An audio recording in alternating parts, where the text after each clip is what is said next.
يعني يتدخل في الحته الصغيره اللي في مخي اللي قد كده، اللي فيها شويه حاجات عايز اقولها يعني عشان ابقى بعمل حاجه يعني عليها القيمه.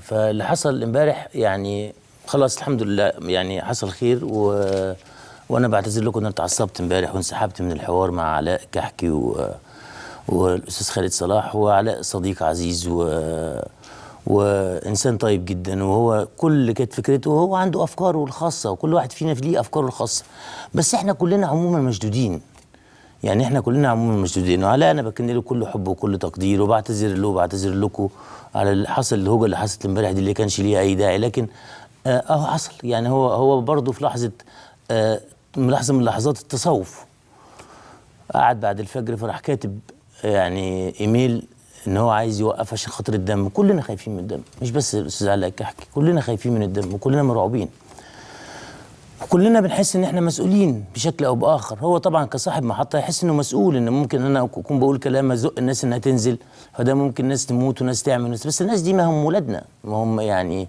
وهذا قضاء الله، يعني نفر من قدر الله سبحانه وتعالى الى قدر الله سبحانه وتعالى. هنروح فين؟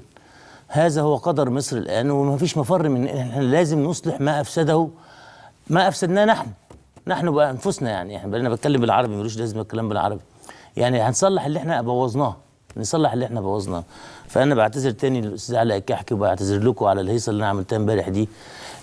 بس الحقيقه انا يعني تربيه واحده ست من باب الخلق علمتني حاجات كتير قوي، مش عايز اقعد اتكلم تاني على امي وبتاع، بس علمتني ان انا اكون يعني الواحد لو اتنازل مره يبقى مع السلامه، يبقى خلاص باظت الحكايه.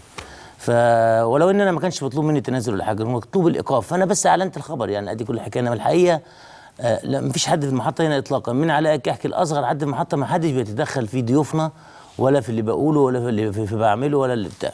واحنا مواقفنا السياسيه السياسه كده بتتغير. يعني انا كنت مع الرئيس مرسي لما انتخبناه، وكنت مقاتل من اجل انه ينجح، عشان كنا ضد شفيق زي ما حكيت لكم، بس ما كناش نعرف ان الاخوان هيودونا السكه المهببه دي اللي احنا فيها دي، ولا هيورطونا الورطه المنيله اللي احنا فيها دي، ولا هيعملوا البلد بهذا الوضع ابدا ابدا، ما كناش نعرف.